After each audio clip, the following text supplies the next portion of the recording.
Thanks very much for having me tonight, and special thanks to Sandy for being such a great host. So the title of my talk is Former Extremists in Preventing and Countering Violence. So it's become increasingly common for violence prevention initiatives to utilize the insights and experiences of former extremists, who we will call today colloquially known as formers, not only within a US context, but certainly around the world. As a couple examples, within the preventing and countering violent extremism space, some former right-wing extremists, as well as former Islamist extremists, have spoken in schools and have been enlisted as peer mentors to support extremists exit their respective movements. Other formers have worked with tech companies and violence prevention initiatives to redirect youth from being exposed to violent extremist content online. And importantly, these efforts are largely in response to ongoing threats to public safety.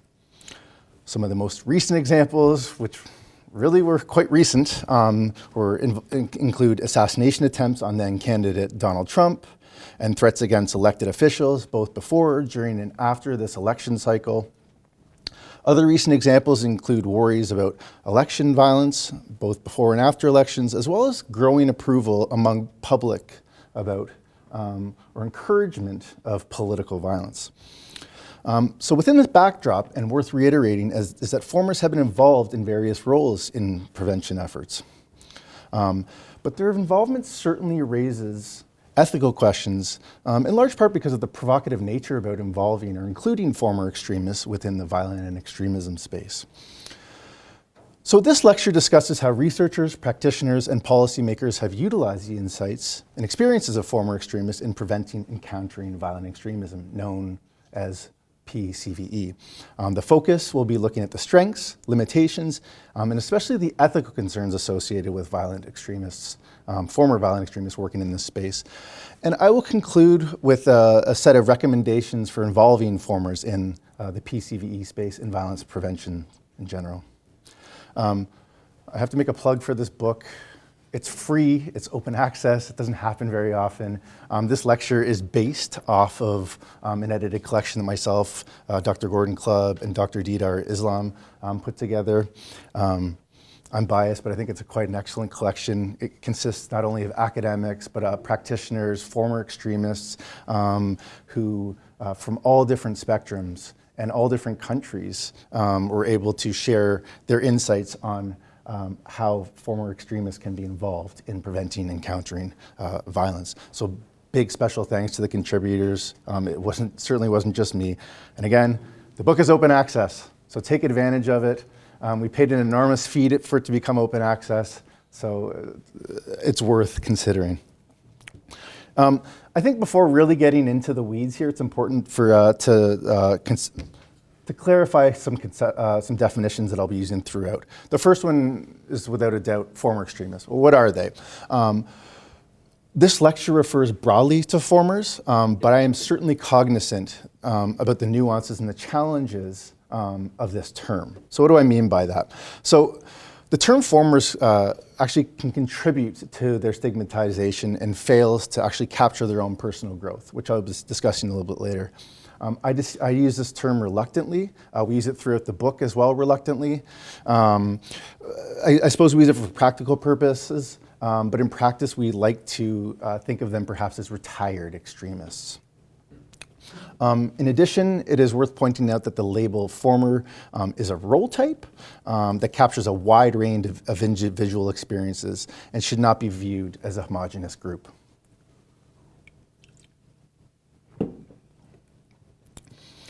But in its simplest form, because we have to have some conceptual clarification, a former refers to an individual who identifies, or in some cases are attributed, as having left behind an attitudinal and behavioral engagement in violent extremism.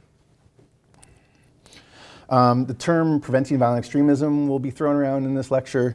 The short form is PVE, some may have heard of it. It largely consists of efforts to minimize the conditions, whether it's individual and or environmental, in which violent extremism may thrive. Such efforts typically focus on awareness building, counter-narrative measures, and community-led initiatives. And also CVE, or countering violent extremism, will be thrown around. It largely involves efforts designed to divert individuals from violent extremism using soft approaches rather than criminal justice response, for example. And the definition of violent extremism guiding this will be reducing, or violence prevention will be reducing violent victimization and perpetration, and the how really involves addressing the underlying causes, risk factors, and promoting protective factors, whether it's on the individual, family, community, or societal level. It's important to point out here that some formers have been involved in different types of violent prevention efforts, ranging on the spectrum from primary to secondary to tertiary. Primary being prevention before it happens, secondary is early detection if it happens, and the third is tertiary, which is managing the condition when happening. This is based on a public medical approach. So formers in PCV, some of you are probably wondering, well, okay, this is interesting, but how have they actually been involved? They've been involved in a variety of roles, from consulting to peer mentoring to interventionists to peacemakers to participating in research. My primary focus, or the work that I've done, has tended to focus on the fifth, participating in research studies that I've conducted. But in terms of consultants, formers have actually served as consultants for such tech companies and think tanks as Google, Facebook Meta, YouTube, Moonshot, Institute for Strategic Dialogue, and the list goes on and on. And this consulting has largely ranged from participating in CVE clips, so they will be filmed talking about the dangers associated with becoming involved in violent extremism. Those clips will be disseminated widely online in classrooms. They've also assisted tech companies in developing kind of different measures or metrics or even lexicons to identify potential extremists online. And they've been involved in trying to redirect or divert individuals from engaging in violent extremist content online, amongst many other things. In terms of peer mentors, they've served in peer mentor roles, essentially supporting extremists who want to leave violent extremism. Or they've also been involved with families who their son or daughter is in a violent extremist group and the families want to help them leave. Some of the key players in this space have been organizations such as Life After Hate and Parents for Peace. And here the formers tend to work in a multidisciplinary context or multi-sectoral context, largely in tertiary programs. And oftentimes the focus here is addressing the long-term consequences of violent extremism. Interventionists is an interesting one. Formers have served as peer mentors in tertiary interventions, such as helplines and in-person support, and again, helping people exit extremism, and Parents for Peace is a key one here. And the general types of interventions have generally been indirect or direct. Indirect in the sense that they're working with families, friends, partners of those who have been involved in violent extremism. And the direct is working directly, obviously, with the extremists to help them leave. Peacemakers, I'm not going to talk too much about this, but I will say that formers have served as peacemakers in war-torn nations, specifically. A key example are different formers working in active roles in peace building in Northern Ireland following the Troubles. This has been helpful in many ways. And lastly, this is the area I've focused on the most. Formers have been active in assisting myself and certainly others in understanding the prevalence and contours of extremist violence.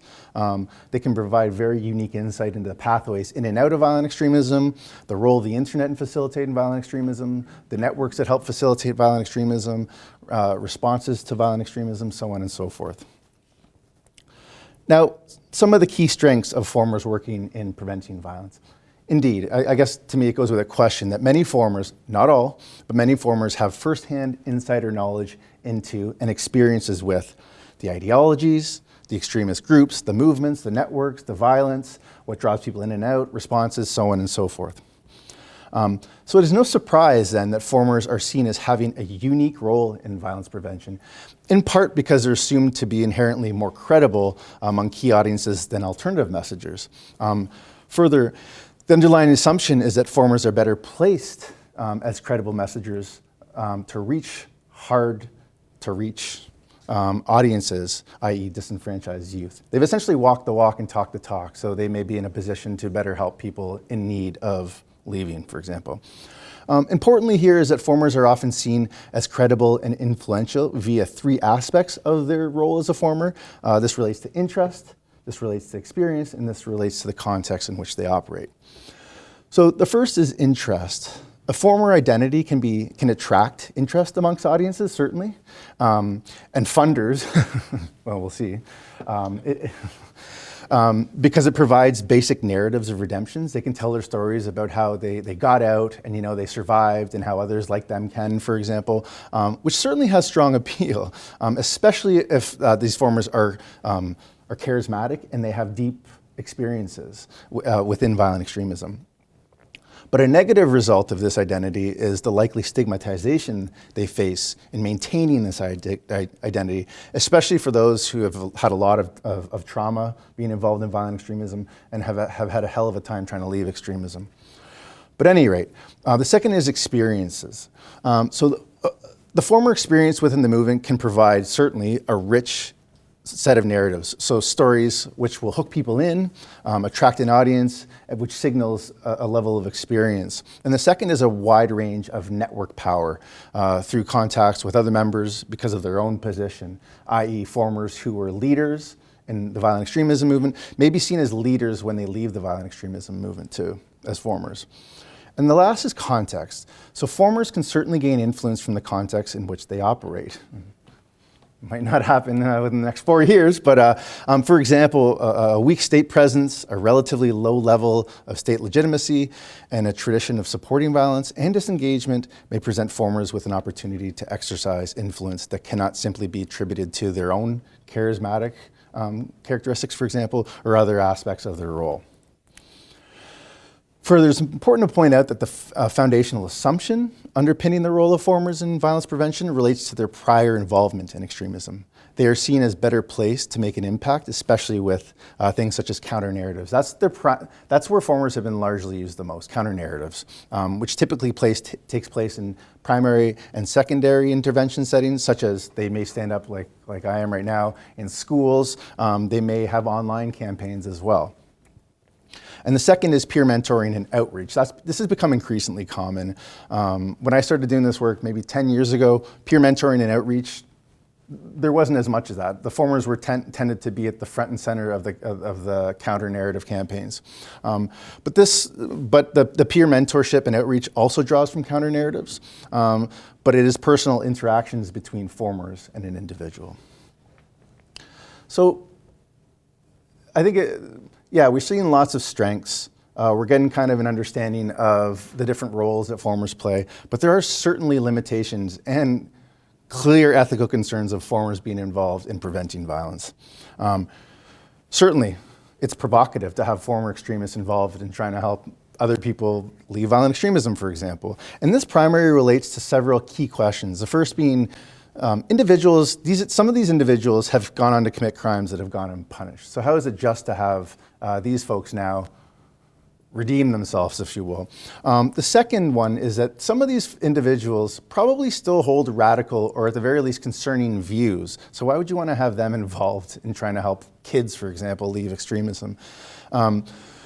Involvement in violence prevention may lead to their own re-traumatization. They're sharing their stories over and over again. It may re-traumatize them, which can have serious implications for their prevention work. And they may be seen to benefit from engaging in violent extremism themselves, which can really marginalize voices of the victims of violent extremism.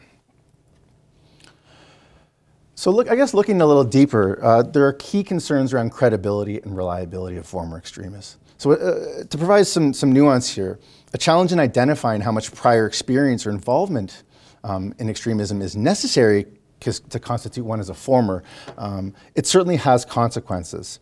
So those with rich experience, for example, can have more authenticity and resources to leverage. So somebody who was involved for 15 years, was a leader of like a Blood and Honor, for example, a real violent neo-Nazi skinhead group, they may be seen as the key formers. Whereas those who have superficial involvement may actually exaggerate their own experiences. It may damage their own credibility and affect others. Another challenge is identifying how much an individual has broken away from their past. Are they still violent extremists? It can be hard to tell at times. Nevertheless, there certainly is merit in a broad conception of a former, insofar as they share an experience of disengagement from violent extremism. That experience can provide them with narratives and capacities that they can leverage in violence prevention. So the key is, how are they being used? Additionally, it's important to recognize that formers do not exist in isolation. The label former is in large part derived for and reinforced by the violent prevention industry, including myself as a researcher, I must admit. While the narratives of formers may be intrinsically newsworthy or create interest or buzz, the vast resources that are deployed globally, or maybe not in the next 4 years, present opportunities for formers as practitioners to emerge in the first place. But it really is a double-edged sword here. Secondary effects on the audience is a key component here, especially moral and ethical considerations of the involvement of formers can cause possible secondary effects on audiences or victims of violent extremism.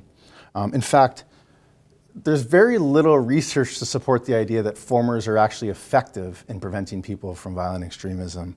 I'm hoping that work continues to evolve and develop.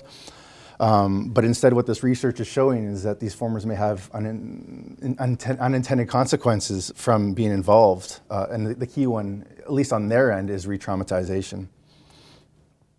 Nonetheless, the overall skepticism of formers' involvements in violent prevention stem from the lack of standards in managing their involvement, which tends to be detrimental to the well-being of formers due to the exploitive relationships. A lot of formers, in the last 5 years, maybe even 10 years, have kind of been like what we joke around as like the token former. You know, like there's a PCVE program, hey, we need to get a former involved in some capacity, but there's no standards or norms for which comprise their job, if you will. So I guess, where does all of this leave us now? So moving forward, while debates continue to be divisive in terms of ethical dimensions and efficiency of formers in violence prevention, in over a decade of work, new initiatives involving formers continue to emerge and grow, and they most likely will. So it's important to point out that some formers are credible and effective in PCVE and violence prevention generally, but this does not mean that all formers will be viewed as credible or effective relative to other possible actors working in this space. So we just brought out, I guess earlier this year, it might have been late last year, a report titled Standards for Employing Formers in PCVE. My colleague Gordon Clubb led the initiative. And so what we argue is that the most effective way to overcome ethical problems is the development of moral norms and standards for engaging formers in violence prevention work. This includes providing a form of oversight of professionalization of work that will likely take place, and again, regardless of whether formers oppose or are criticized or are opposed in general. So our recent policy brief presents international expert consensus on the standards and programs involving formers in PCVE. And these standards, we argue, should be adopted to safeguard program service users and staff.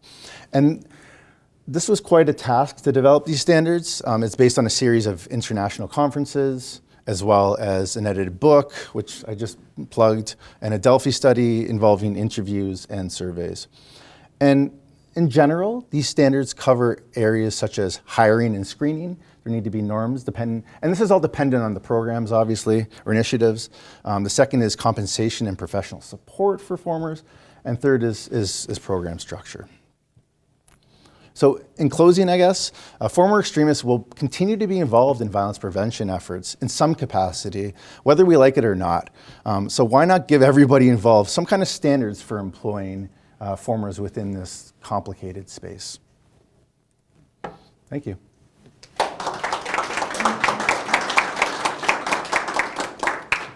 So we have time for questions. Do you want to take your own questions or do you want me to moderate? No, it's up to you. You're going to have to be close to me at the mic. I was going to say, maybe you should just... Okay. Do we have any questions? Yeah.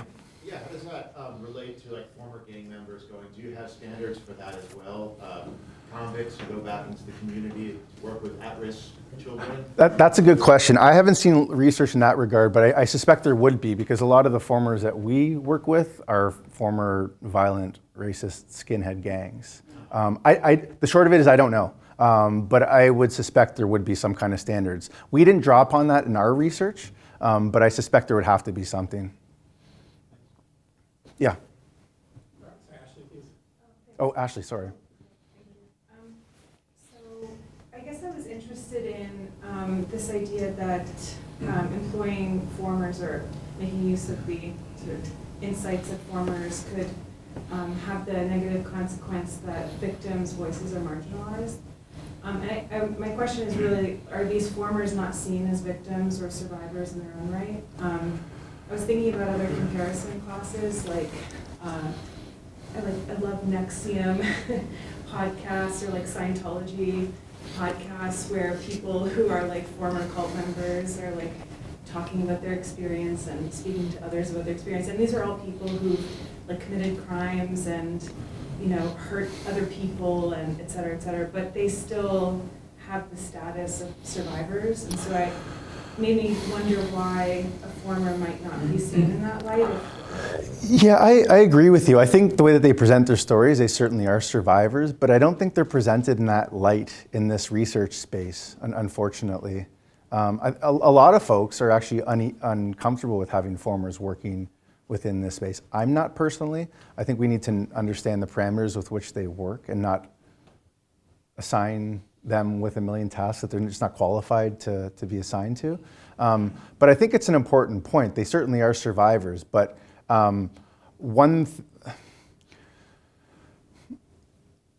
for formers to be working effectively in this space, they don't pitch themselves as victims or survivors. They really frame themselves as people who made bad choices and who acknowledge those bad choices and reflect on those bad choices and are trying to kind of make up for their wrongs. But I do agree they are victims. I don't think I've heard them presented like that. Yeah, that's so interesting. I would wonder why. Yeah. Hi, thanks for your lecture so much and welcome. This is the philosophy department, kind of right here. And so at the beginning of your lecture, you defined some of your terms. The one that you didn't say as much about was violent extremism itself. Mm-hmm. And you gave a couple examples, assassination attempt on President Trump, January 6th. But I was wondering if you could just help me figure out what you mean by violent extremism more generally. And I mean both parts, like what counts as violence, and also what counts as extremism. Yeah. Yeah, no, that's a good question. So violent extremism is this idea that the survival of the in-group, like the white race, for example, is dependent on protecting themselves from the out-group. So that's the general premise. And then violence is the action involved in securing the white group, essentially. So it's this in-group, out-group dynamic, really. And then violence is just the action itself. So the extremism is the ideology, the violence is the action, perpetuated by the ideology. Would a cyber attack be violent? No, I wouldn't say so, but some of my colleagues might. Yeah. I personally wouldn't say that that's violent. Yeah, because you're probably thinking like cyber extremists. Is that what you're kind of referring to in a way? I don't know. I'm just trying to. I do just war theory, and I wrote a book about cyber terrorism. I'm just kind of concerned. You know, if you attack an energy grid, that could be terrorist. Yeah. So I mean. Yeah, so if you're attacking critical infrastructure for political gain, then yeah, I would consider that politically motivated, most certainly, definitely. And violent or not? But hacking, I don't think so. No, I wouldn't consider it violent. No. Okay. What if I attack your milk supply, make all your milk spoil? Is it violent? I mean, would people? So you think violent is more personal, physical violence against? That's how I generally understand it. Yeah, Cool. yeah. Thanks. Yeah. So, can you identify any triggers that might reset their moral compass? Why do they become formers? Yeah, that's a good question. So there are a number of different kind of factors that become formers or just leave. Well, change their viewpoint, I guess, No, because it seems like they take a big sea change. Yeah. So there are a number of kind of key factors. One being a lot of them become disenfranchised the more time that they spend in the movement. They realize that there's a lot of contradictions involved. Folks within the movement may not be as dedicated to them to engage in certain acts. There's cases where individuals in this movement, in white power movements, for example, start dating Aboriginal women. There's all these contradictions that over time, some folks realize that, maybe they're not part of a movement that they thought they were part of. A second key component is, hating is tiring, so people get burnt out from hating for so long. So that's a factor. One of a key factor as well is birth of a child. So having a kid and then teaching them to hate can be quite uncomfortable, I assume, for many. So that's a key factor. Some go to prison, and that can help, and I guess depends on which prison you go to. But those are the key factors which push people out. In other cases, their partner may give them an alternative. It's you or me. So family members might put a lot of pressure on them to leave. And in terms of why people become formers, that's a good question. Because most people who leave violent extremism don't go on to have the role as a former extremist. They just quietly leave, and that's that. I don't know, because I was saying to Sandy, one of the best men at my wedding is actually a former extremist, and I've never asked him, why did you become a former extremist? It's a good question. Maybe he was searching for a new identity, His identity became wrapped up in a former extremist, giving talks, involved in these different organizations that I've said to you. But I think that's an important question that certainly requires more exploration. Yeah. So along that same line, you talked about, have they really given it up? Right? And Yeah. Are there signals that people have looked for? Or, is there a trigger that would bring them back? Yeah, that's all really good questions. So I've conducted in-depth interviews with former extremists. I kind of questioned how former some of them were. Most definitely, I didn't follow up on, I didn't profile them after, but I did find out that a couple of them got back involved after, if they hadn't already. I was a little bit concerned with some of the ideologies that they were still adhering to, but they did say that they don't hang out with the groups anymore. They don't believe in violence in the name of their cause. But there certainly are, I could tell that there were some who probably were on the cusp of becoming back involved. I think COVID played a role. I heard after COVID and lockdown, some of these folks got back ingrained within the online communities that then perpetuated them into violent extremist groups again. But that's kind of the key question, how former are a lot of these formers?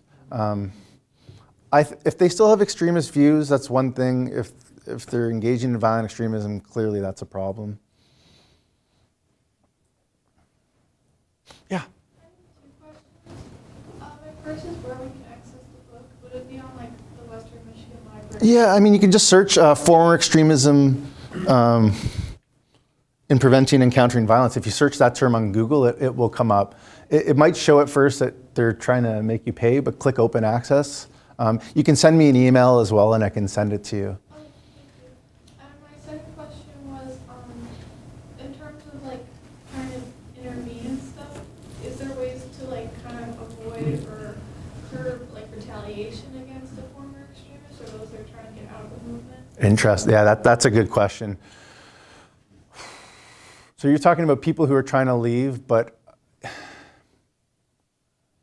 I don't know.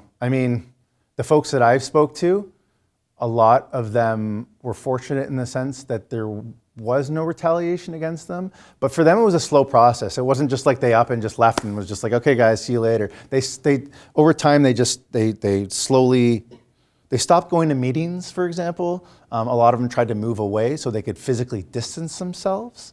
And that certainly was helpful. And they just tried to disconnect from the network altogether. But it's a good question.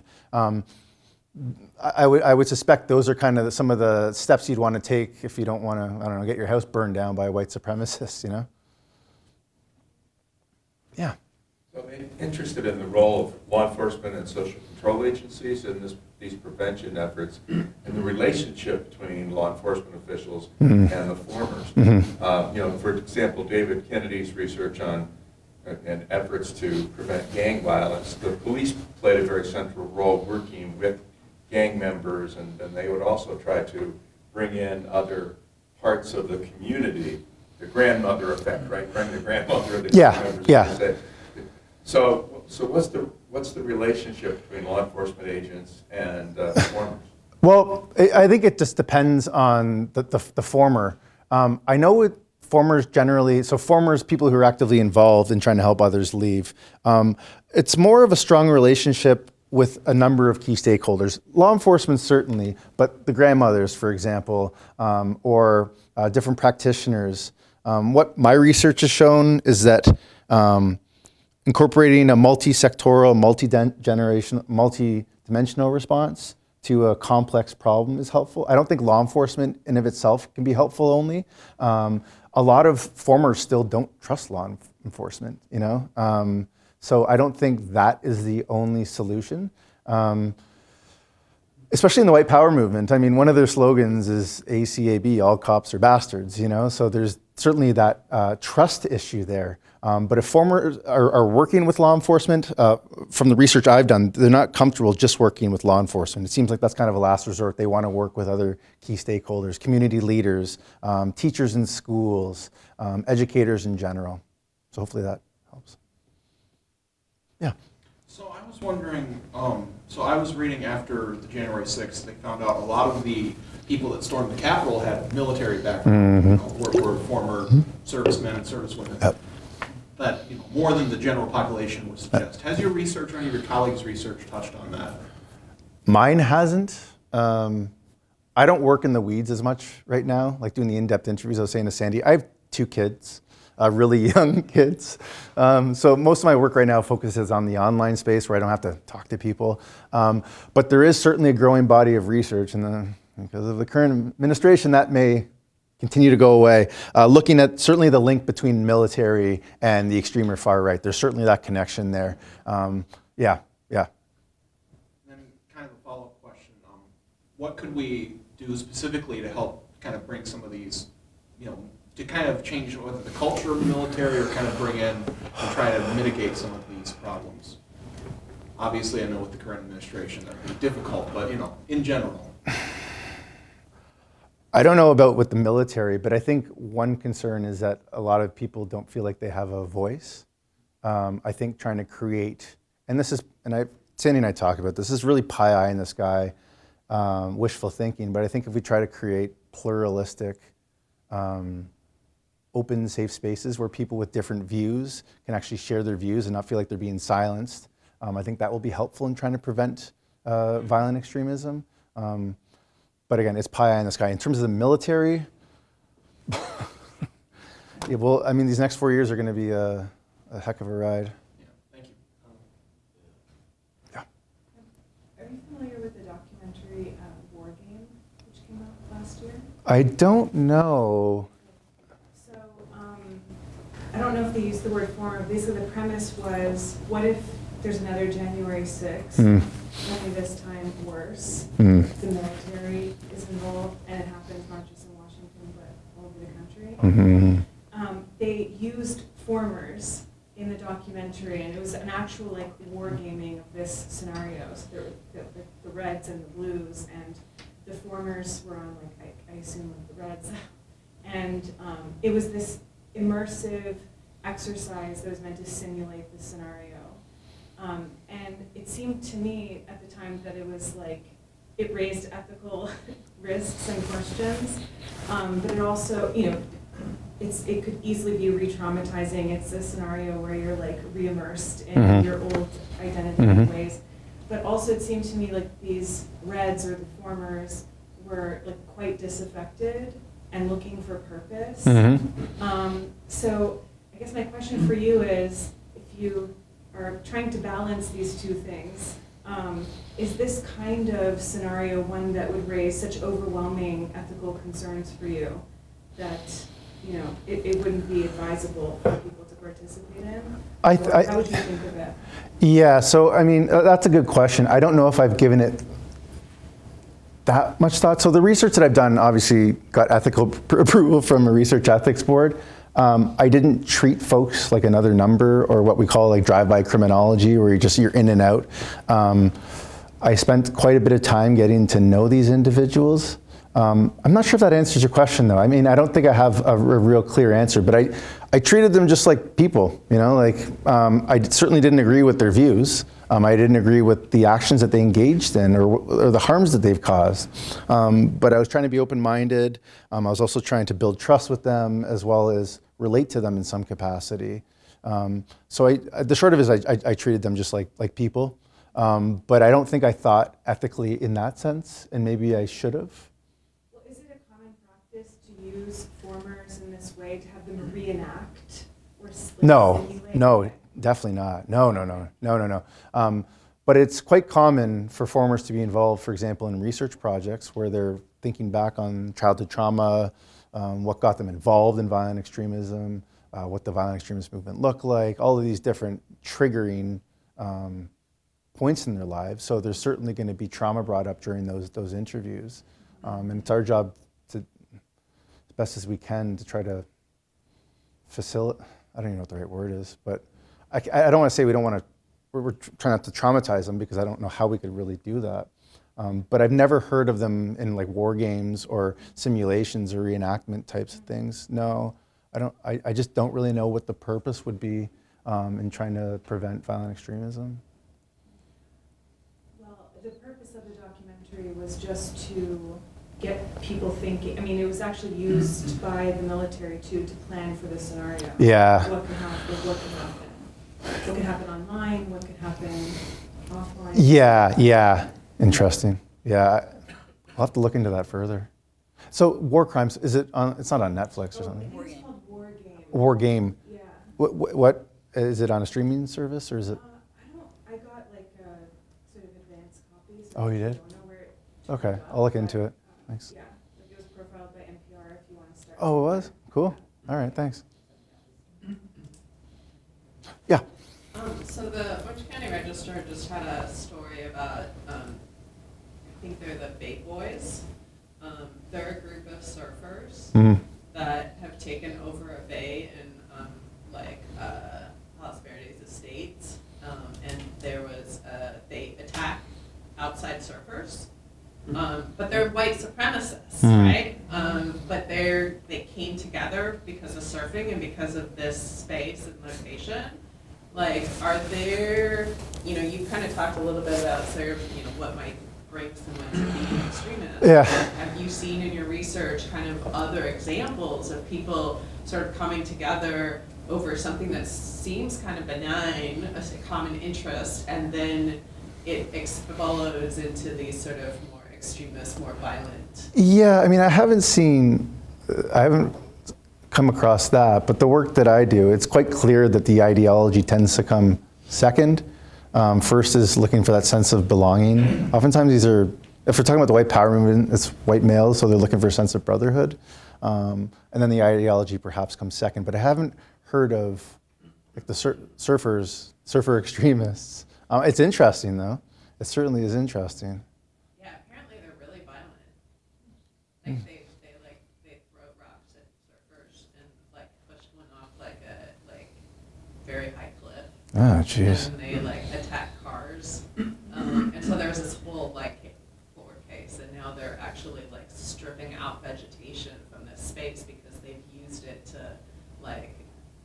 as a physical space to be able to attack people. Wow. Yeah, it was bizarre. It sounds bizarre. It was very bizarre, and I would have thought it was an April Fool's joke. Yeah. But there's actually a whole bunch of other information about it. But it sounds like an April Fool's joke.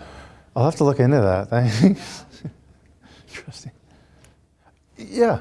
I would think a lot of the examples we've used so far have involved right-wing extremism, white nationalism.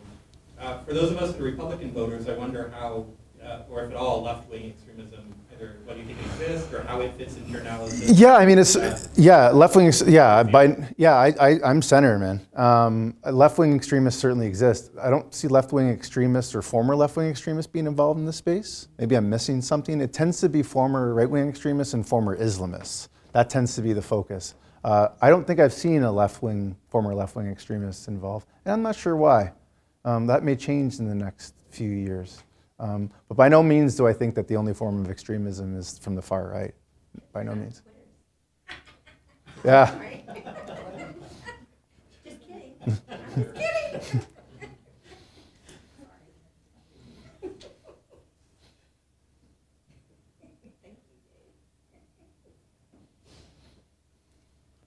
So over lunch, I think you used the word exploitation at one point to describe one of your ethical concerns about how formers are used. And so in the context of what you covered today, like what's an example of when you think maybe a former has been exploited when they've been involved in some of these efforts to counter? Yeah, so and I think this has changed in the last couple of years, but formers, I'd say 10 years, they get thrown into these interventionist roles, and they have no training whatsoever, and they're trying to help people leave extremism.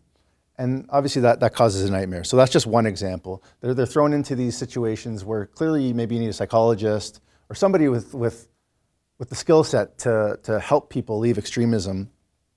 But because they're a former, it's been assumed by certain organizations that no longer exist that the formers can just do anything. They've been very much exploited in terms of going and being underpaid, really, or in some cases not paid at all, to present themselves and their story on part of an organization. So they just go around to different schools. They'll do media campaigns. Those are kind of the two main ones. They're just thrown in these situations where they clearly don't have the skills, or even worse, a lot of these formers in the past haven't been vetted properly. I'm not going to name names or anything like that, but there's been cases where, again, it was a question of how former was this former. They'd gotten out of National Socialist movement, and within like 6 months they were working as interventionists. So that's certainly concerning.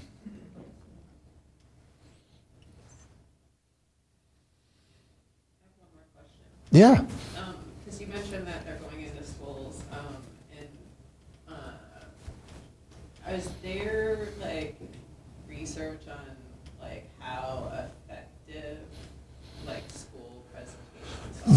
Yeah. So I think there's maybe 2 studies, and what the limited research shows is that formers aren't actually effective in those settings, you know? But it's 2 studies. You know what I mean?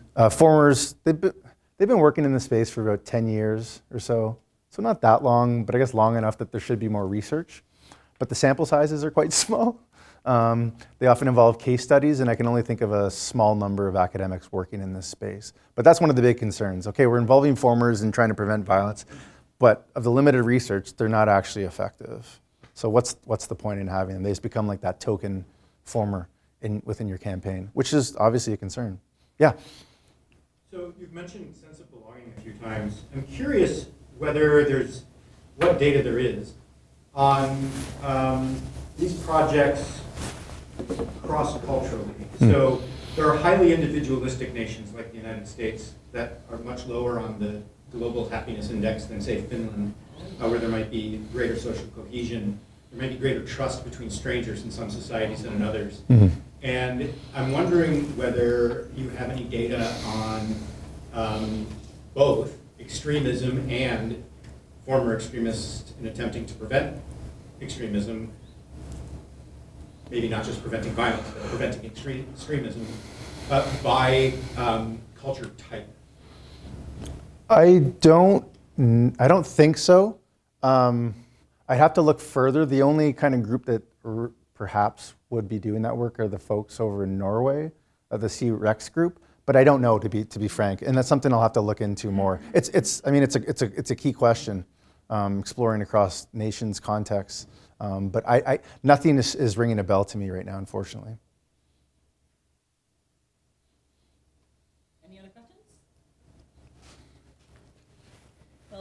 that, let's thank Ryan for his talk. Thank you so much.